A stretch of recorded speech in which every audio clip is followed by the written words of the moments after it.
종목을 통해 투자 전략 조금 더 세우겠습니다. 9월 28일 금요일 이 종목은 왜? 메디톡스부터 시작해 볼게요. 4사주 처분 공시가 있었습니다. 12억 규모를 처분하겠다는 공시가 있었고요. 주가는 정말 많이 빠졌었잖아요. 단기간에.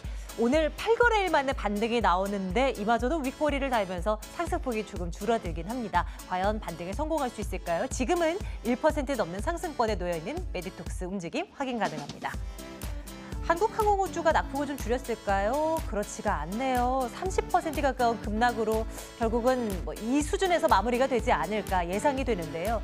뉴스는 다 들으셨겠습니다만 미국 고등훈련기 교체 사업 선정에서 보잉과 스웨덴 사브가 구성한 컨소시엄이 선택이 됐습니다. 한국항공우주가 들어가 있는 컨소시엄은 이제 탈락을 했다라는 소식이 전해지면서 그동안의 기대감만큼 올랐던 만큼 뚝 떨어진 채 진행이 되고 있는데 우려스럽죠. 35,000원 초입까지 밀려내려왔습니다. 이번에는 롯데지주 보겠습니다. 이 종목은 최근 들어서 괜찮아요. 오늘도 5%대까지 상승폭을 확대시켜놓고 있습니다. 주력 4회사들에 대한 기대감이 큽니다. 롯데쇼핑 일단은 사드 보복에서 이제 서서히 벗어나기 시작했다라는 분석들 힘을 얻고 있고 또 롯데정보통신 7월에 상장했잖아요. 주가 잘 나가고 있습니다. 여기에다가 상장 예정인 호텔 롯데라든지 호텔 컬처웍스에 대한 기대감도 높고요. 롯데지주 57,300원 놓여 있고요. 이번에는 금융주도 한번 챙겨볼까요? 하나금융지주가 2%대, 기업은행 1%대. 혹시 이런 투자 아이디어가 가능할까요? 주택담보대출 금리가 올해 5% 위로 올라설지도 모른다는 전망이 나오는데 이에 대한 우려감은 크죠. 우리 대출 이자에 대한 부담이 참 목을 쥡니다. 그런데 은행 입장에서 봤을 때는 혹시 예대 마진이 더 커지면서 수익을 더 볼 수 있지 않겠는가라는 시각. 혹시 은행주가 가지 않을까? 미국도 12월에 금리 올릴 가능성이 있다는데 한번 챙겨보도록 하겠습니다. 과연 통할는지요?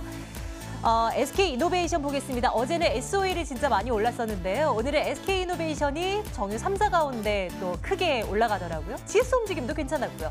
21만 4천 원에 놓여 있는데요. 장중 신고가 돌파하기도 했습니다. 정유주, 이분의 생각은 어떨까요? 오늘 또 다른 전문가님 모시고 대응 전략 챙겨보도록 하겠습니다. J콘텐츠를 보겠습니다. 6,490원대 5.7% 급등으로 진행됩니다. 오늘 콘텐츠 관련한 종목들 흐름 괜찮았고요. 관건이 중국향 판권 수출 부분입니다. 괜찮을 것이라는 기대감 나오고요. 실적 개선될 것이라고 하는데 지금이라도 살지 한번 점검 들어가겠습니다. 이마트 보겠습니다. 6% 가까운 급등으로 진행이 되고 있는데요. 이 정용진 부회장의 공격적인 행보가 언제까지 이어질지 궁금합니다. 이번에는 프리미엄 슈퍼마켓이죠. PK마트를 미국 LA에 진출하겠다고 합니다. 여기다가 문을 열고 아시아 이 주요국들의 음식을 가다 놓겠다. 미국인들의 입맛을 사로잡겠다는 전략인데 과연 통할 수 있을까요? 또 이마트 자체만의 이익 증가도 기대를 걸어볼 만하다라는 전망이 나오고 있는데요. 챙겨보겠습니다. 오늘 종목에 대한 이야기는 AR인베스트 오현진 팀장과 함께 말씀 나누겠습니다. 팀장님 어서 오세요. 네, 안녕하세요. 안녕하세요. 이마트가 또 오랜만에 상승폭을 좀 키워놓는 부분이어서요. LA에 진출한다는 이슈, 그리고 트레이더스나 노브랜드 업장이 잘 나가고 있다는 부분들도 좀 주목되고 있는 것 같아요. 이마트 네네. 어떤 평가 가능하겠습니까? 네, 사실 이마트는 그렇게 크게 약점이 있는 종목은 아니었는데 그동안 많이 하락을 했던 가장 큰 이유는 결국은 최저임금 인상에 대한 부담이었다. 이렇게 보셔야 될 것 같습니다. 그래서 올해도 최저임금이 큰 폭으로 올랐고 내년에도 한 10% 정도 추가로 올라가잖아요. 그래서 유통주가 그 인건비에 대한 부담을 가장 크고 가장 직접적으로 받는 섹터다 보니까 이마트 역시도 이에 대한 부담을 피할 수는 없었습니다. 그래서 내년까지는 이 부분 때문에 이제 실적에 대한 우려감과 어느 정도는 인건비에 대한 부담이 증가할 수밖에 없어요. 근데 그동안 주가가 워낙에 많이 빠졌었기 때문에 그런 부분들을 충분히 반영을 했고 이제는 저가 매수가 들어올 만한 위치였다. 이렇게 생각을 하고 있고요. 일단 기대했었던 그 추석 효과는 사실상 이제 크지 않았던 것으로 좀 나타나고 있습니다. 그래서 이번 추석 연휴가 길기는 했지만 선물 세트나 이런 부분들 굉장히 전부터 많이 준비하시는 분들이 많았었기 때문에 좀 이연이 됐고 요즘에 추석 선물을 마트 마트에서만 사는 게 아니잖아요. 온라인으로도 그렇고 그 외에도 구매할 수 있는 구매처가 굉장히 다변화되기 때문에 뭐 예전처럼 이제 추석 효과에 의한 실적 반등 이런 부분들을 기대하기는 조금 어려웠다 이렇게 보시면 되겠는데 그 대신에 이제 말씀해 주셨던 다른 부분들은 전반적으로 괜찮다는 거죠. 특히 이제 신선식품의 판매가 좀 호조를 보이고 PB 상품이라든지 노브랜드 상품 매장이 확대되고 있습니다. 제가 사는 데에서도 이제 마트가 그 이마트가 좀 가까워서 제가 좀 자주 방문을 하는 저도 편인데, 그래요, 저도. 네, 네. 실제로 그 신선식품 매장이나 PB 상품 매장이 좀 많이 커지고 있어요. 맞아요. 그래서 네. 예전보다도 많이 커진 모습을 제가 느낄 수 있고 그만큼 그 고객분들도 좀 많은 것 같은 느낌이 들거든요. 그래서 이런 부분들이 그 이마트의 성장에 좀 촉진제가 될 수 있을 것이다 이렇게 판단을 하고 있고 특히 이제 PB 상품 같은 그 자체 브랜드 상품 같은 경우에는 그 유통부터 판매 그리고 제조 이런 부분들이 모두가 일원화가 되어 있기 때문에 비용을 최소화할 수 있습니다. 그러니까 이마트가 항상 가지고 있는 모토가 그 에브리데이 로우 프라이스거든요. 항상 이제 싼 가격에 해서 그런 부분에 좀 적합하다라는 부분이고 처음에 PB 상품 노브랜드가 나왔을 땐 소비자들이 약간 의심을 했어요. 이거 못 보던 거니까. 근데 지금은 적응이 좀 많이 된 상태고 실제로 가성비가 좋은 상품들도 많기 때문에 판매가 호조를 보여주고 있는 부분이다라고 보시면 될 것 같고요. 또 오프라인과 온라인 판매는 이제 좀 위축이 됐다라고 볼 수도 있겠습니다만 모바일 판매는 그래도 견조하게 계속해서 성장하는 모습 보여주고 있습니다. 그래서 이런 부분들도 실적을 방어해 줄 수 있는 요인이고 올해 초에 선보였던 그 잡화 전문점이죠. 삐에로 쇼핑도 초기 성과가 괜찮아요. 그래서 출점 지역을 늘리고 있다라는 부분 복합적으로 반영되고 있고요. 아까 이제 말씀해 주신 대로 마지막으로 언급드릴 부분 그 미국 시장의 진출입니다. 그래서 PK 마트요. 그렇죠. 그래서 임대차를 이제 설정을 했다 그래요. LA 지역에. 그래서 미국 시장에 진출했을 때 성과를 낼 수 있을 것이냐? 그거는 이제 모르죠. 뭐 그때 가봐서 판단할 부분이긴 한데 이 부분은 시사하는 바가 있죠. 왜냐하면 이마트는 내수주에 대한 한계에 항상 갇혀 있을 수밖에 없는 그런 기업이었습니다. 근데 이번에는 그 해외 지역에 진출하면서 이 내수의 한계를 좀 극복하고자 하는 시도를 하는 것이거든요. 그래서 이런 시도 자체는 충분히 높게 평가할 수 있다고 보고 이런 부분들이 주가에는 좀 긍정적인 영향을 끼칠 수도 있겠다 생각하고 있습니다. 투자적인 관점에서는 뭐 가격적인 메리트도 충분히 지금 현재 구간에 있으니까 투자에게는 좋아요 갈 수 있을까요? 네, 그래서 좋아요 의견을 드리고 싶기는 한데 지금 아니에요. 좋아요 의견을 드리긴 하는데요. 네네네. 네, 이게 네. 공략적인 측면에서 보면 완전 역배열에서 이제 치고 올라가는 거라서 이게 그렇군요. 다중바닥이라든지 눌림을 보일 가능성이 굉장히 높습니다. 네. 그래서 접근을 하셔도 괜찮겠다라고 생각을 하지만 조정 시에 모아가시는 관점으로 뭐 매수를 하시는 게 낫지 뭐 이렇게 양봉에 따라가는 전략보다는 네. 좀 모아가는 관점. 중기적으로 보자면 충분히 좋아요 드릴 수 있다고 말씀드리겠습니다. 추세적으로 좀 빠르게 올라가기에는 좀 다지는 작업이 조금은 더 필요해 보이는 이마트입니다. 그래도 투자 의견을 긴 호흡에서 봤을 때는 좋아요 드립니다. 다음 보겠습니다. 자, 이번에는 J 콘텐트리로 가볼까요? 오늘 시장에서 꽤 많이 올라가고 있더라고요. 그 JTBC에서 방영된 그 드라마 이름 뭐예요? 그 밥 잘 사주는 잘 예쁜 사주는 여자. 예쁜 네. 누나. 예, 그거 뭐 중국적으로 판권 수출 뭐 이거 얘기 나오고 있다던데 진짜 실적 좋아질까요? 어떤 판단이십니까? 그렇죠. 그래서 저는 엔터주를 어쨌든 긍정적으로 보고 있어요. 그래서 넷플릭스라든지 이런 부분들이 엔터주의 밸류에이션을 충분히 많이 높였다라고 생각을 하고 있기 때문에 이런 부분에 있어서 엔터주는 웬만한 고평가 부담을 받지 않는 종목들은 웬만해서는 시장을 아웃퍼폼할 가능성이 높다라고 보고 있고 사실 J 콘텐트리는 이제 그 영화 관련 사업의 매출 비중이 더 높습니다. 그래서 메가박스의 대주주죠. 그래서 메가박스의 매출이 전체 매출의 거의 70% 가까이를 차지하고 있기 때문에 가장 중요합니다. 그래서 국내 시장은 그 CJ CGV, 롯데시네마 그리고 메가박스 3사 업체가 이제 시장을 한 97% 이상을 먹고 있다라고 보시면 될 것 같고요. 네. 이 메가박스가 연초부터 시작해서 계속해서 출점을 늘리고 있어요. 그래서 그에 따른 외형 성장 효과 기대감도 있고 또 신과 함께 2 같은 경우에도 성공을 거뒀고 또 앞으로 나오는 뭐 영화들 뭐 베놈이라든지 창궐 이런 소위 말해서 이제 대작이라고 베놈. 말할 수 있는 영화들이 네. 10월 달에 또 개봉을 앞두고 있습니다. 그러네요. 그래서 이런 부분들이 영화주에는 좀 긍정적인 모멘텀이 되지 않을까 싶어요. 그래서 사견이긴 합니다만 메가박스가 네네. 이 주요 영화관 가운데 매점의 음식이 제일 맛있는 것 같아요. 아 그런가요? 팝콘이 제일 뭐 사견이긴 합니다. 뭐 어쨌든 계속 나눠주시죠. 제가 있는 데는 이제 CJ CGV랑 롯데시네마가 있어서 웨어박스가 없기는 한데 어쨌든 점유율을 계속해서 늘려나가는 모습이 나타나고 있기는 하기 때문에 좀 실적 개선에 긍정적일 수 있겠다 이렇게 판단을 하고 있고 아까 말씀드렸던 부분이에요. 넷플릭스가 굉장히 중요한 역할을 합니다. 지금 유료 가입자가 1억 3천만 명을 넘어섰고요. 앞으로도 추가적인 유료 가입자를 확보할 것으로 보여지고 있어요. 이 넷플릭스에서 한국 드라마의 그 평가가 굉장히 좋은 편이에요. 그래서 국내에서 인기를 얻은 한국 드라마는 넷플릭스에까지 판권이 판매되는 모습들이 반복적으로 나타나고 있다는 거죠. 이제 아까 말씀해 주신 대로 뭐 얼마 전에 흥행했던 그 밥 잘 사주는 예쁜 누나, 그게 시청률이 한 8% 아마 그 정도까지 나온 것으로 제가 알고 있어요. 상당히 케이블 중에서 좋은 성과거든요. 그래서 넷플릭스 판권이라든지 아니면 이제 중국 지역에까지 수출 모멘텀이 열려 있고 앞으로도 이제 예정되어 있는 드라마들 많겠죠. 그래서 이런 부분들이 중국이라든지 넷플릭스 판권 수출 계속해서 이어질 것으로 보이는 만큼 좀 긍정적인 시각을 가져봐도 좋지 않을까 판단하고 있습니다. 투자 의견은 당연히 좋아요겠고 네네. 그러면 지금 들어가도 되는 구간인지도 판단 좀 내려주세요. 네, 그래서 기술적으로 봤을 때 지금 들어가도 괜찮은 구간이라고 생각을 합니다. 이게 바닥을 조금 다지고 이제 바닥을 치고 올라가려는 흐름이거든요. 아직은 매물대가 조금 많기 때문에 한 번에 치고 올라가기보다는 약간 조정을 거치면서 올라갈 가능성이 높기는 한데 뭐 그렇다고 상승 돌파를 기다리기보다는 현재 위치에서 매수를 해 나가시는 것도 나쁘지 않은 전략이라고 보고 아까도 언급드렸듯이 저는 엔터주가 좀 순환매를 할 것이다라고 보고 있어요. 그래서 상승폭이 좀 컸던 엔터주 같은 경우는 부담이 되지만 바닥권 혹은 상승폭이 그렇게 크지 않았었던 구간에서 올라가려고 시도하는 엔터주 이런 종목군들은 좀 상승세를 보이지 않을까 생각하고 있습니다. 좋습니다. 제이콘텐트리 그 외에 엔터주들도 계속해서 눈여겨봐야 될 것 같아요. 다음 보겠습니다. 이번에는 SK이노베이션 보겠습니다. 사실 어제도 정유주 이 시간을 통해서 좀 살펴봤었거든요. SOE 많이 올라서. 오늘은 SK이노베이션입니다.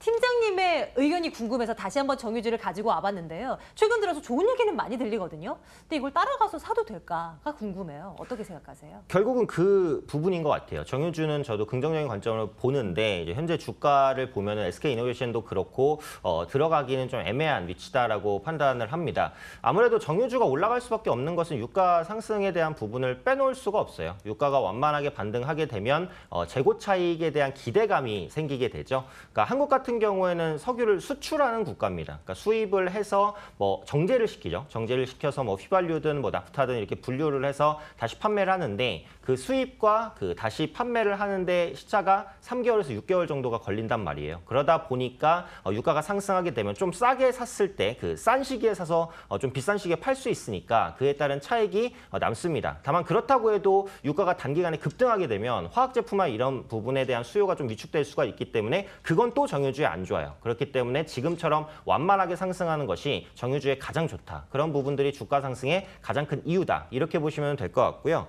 근데 SK이노베이션 같은 경우에는 그 정유주로서의 모멘텀도 모멘텀이지만 그 2차 전지 모멘텀도 갖고 있는 종목이에요. 그래서 2차 전지에서 그 분리막 사업을 영위를 하고 있는데 그 2차 산업 핵심 소재 4가지로 뽑는 게 그 양극재와 음극재 그리고 분리막 그다음에 전해질 이 4가지입니다. 그래서 그 중에 그 분리막을 생산하고 있는 업체고 실제로 최근에 수주도 굉장히 빠르게 개선이 되고 있는 모습이란 말이죠. 그래서 정유주의 모멘텀과 이 2차 전지 주로서의 모멘텀이 함께 복합되면서 이제 주가가 빠른 상승세를 보이는 것이다. 이렇게 판단을 하고 있습니다.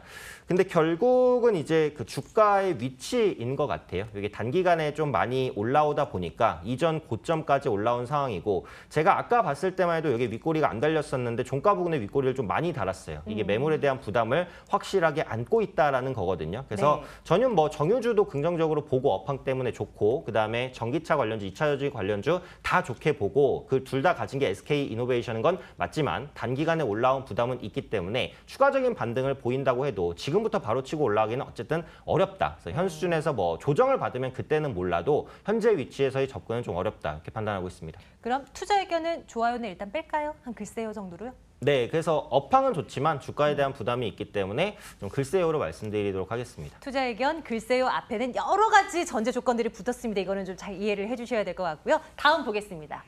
금융주를 한번 볼게요. 오늘 오랜만에 좀 올라가는 금융주들이 있어서요. 혹시 그 금리 인상 관련한 이 이슈와 먹으면서 좀 투자할 만한 가치가 있을까 하는 투자 아이디어 어떻게 생각하세요? 지금 은행주는 좀 중립 이상으로 보셔도 괜찮을 것 같기는 합니다. 그래서 워낙에 좀 많이 빠졌었던 상황이고 미국이 예상대로 금리를 올렸습니다. 그래서 한국과 금리 격차가 최대 0.75%포인트까지 벌어졌죠. 물론 예전보다는 한국 증시, 한국 그 경제의 펀더멘털이 좋아졌기 때문에 뭐 금리 격차 난다고 외국인 자금이 바로 빠져나가냐 그렇지는 않습니다만 어쨌든 이런 부분을 의식하지 않을 수는 없기 때문에 올해 아마도 한국이 금리를 한 차례 정도는 좀 올릴 가능성이 높다라고 보여지고 있어요. 그렇게 되게 되면 시중금리가 인상되는 것이고 또 은행주, 보험주 이런 종목군에는 좀 호재로서 작용할 수 있겠죠.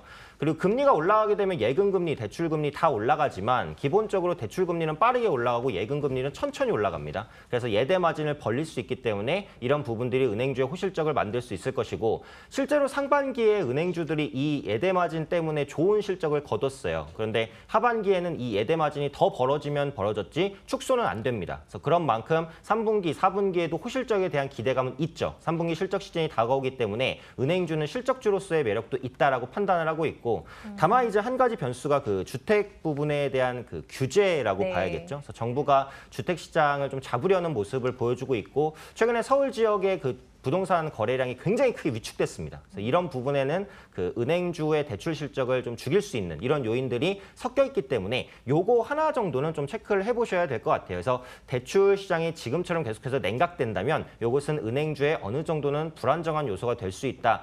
이 정도로는 체크를 해주셔야 될 것 같습니다. 그럼 투자 의견은 한 뭐 글쎄요 정도로 남기면 괜찮겠습니까? 네, 그래서 요 부동산 위축 문제만 어느 정도 해소가 되면 올라갈 수 있을 것 같아요. 그래서 요 부분만 체크하자는 관점에서 글쎄요를 드리도록 하겠습니다. 내일장 탑픽 하나 꼽아주세요. 어떤 거를 계속 볼까요? 네, 그래서 제가 오늘 좋아요를 2개 드린 것 같은데 오늘은 이마트를 좀 탑픽으로 말씀을 드리겠습니다. 아까 말씀드린 대로 좀 조정 시에 모아가시는 관점으로 보시면 괜찮을 것 같습니다. 좋습니다. 내일장 토픽 이마트로 말씀을 드려보고요.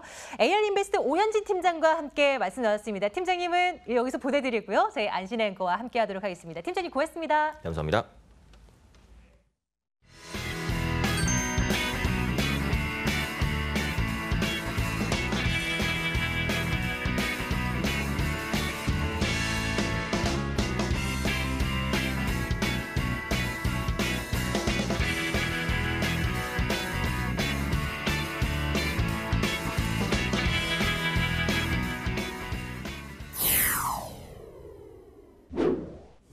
코스피가 외국인의 매도 물량에 2,350선 아래로 하락을 했습니다.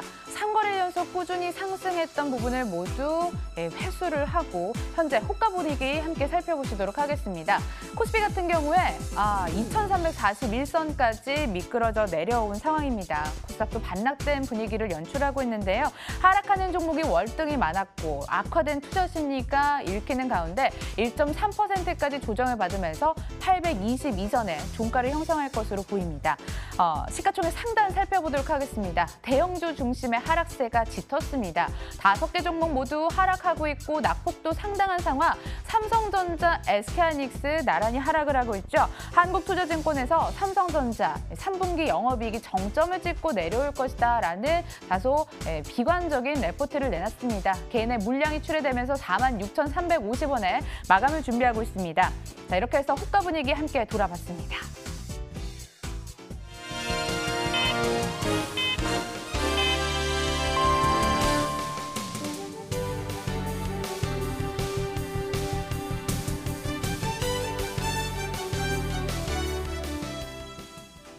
(9월 28일) 마감 상황 전해드리도록 하겠습니다. 이렇게 코스피, 코스닥 모두 하락하면서 장을 마감했는데요. 증시의 버팀목이 되어줄 대형 IT주의 조정, 대형주의 하락, 그리고 제약바이오주가 침체된 분위기를 연출하면서 지수를 뺐습니다. 이에 코스피는 2,342선에 종가를 형성했고 낙폭은 코스닥이 더 큰 상황이었습니다. 1.2% 하락하면서 822선에 종가를 형성했는데요. 그나마 820선 사수에 나서기는 성공한 상황입니다. 수급 살펴보도록 하겠습니다. 장 초반 외국인 기관 모두 물량을 던지면서 지수에 부담을 줬습니다만 기관 쪽에서 매수로 돌아섰죠. 하지만 외국인의 매도 물량을 출회하기에는 좀 역부족인 상황으로 보입니다. 기관 1,262억 원의 매수 우위를 기록했고요. 개인도 기관 따라 샀습니다. 다만 외국인 쪽에서 3,000억 원 넘는 물량을 쏟아낸 점이 특징이었습니다. 코스닥 수급 함께 살펴보도록 하겠습니다. 역시나 외국인 기관 동반 매도가 연출이 됐습니다. 외국인은 967억 원, 기관 212억 원 매도 물량을 쏟아낸 반면 개인만이 사자를 외치면서 엇갈린 수급을 보였습니다. 코스피 업종별 분위기도 함께 볼게요. 상승하는 업종 분위기 살펴보시면 그나마 경기 방어주와 내수주 중심의 상승세를 볼 수 있습니다. 통신업과 보험업이 이름을 올렸고요. 금융 관련 업종도 일부 눈에 띄입니다. 은행과 금융업이 이름을 올렸습니다. 한편 상장 폐지를 앞둔 11개 종목 정리매매 첫날 급락하면서 지수를 뺐습니다. 종목 한번 살펴볼게요. 파티게임즈와 FT E&A 주가 한번 살펴보시면 92%의 폭락, 96%의 폭락이 연출되면서 오늘 마감을 지었습니다. 오늘부터 7거래일간 정리 매매를 거쳐 다음 달 11일 상장 폐지될 예정입니다. 이렇게 해서 마감 분위기 함께 돌아봤습니다.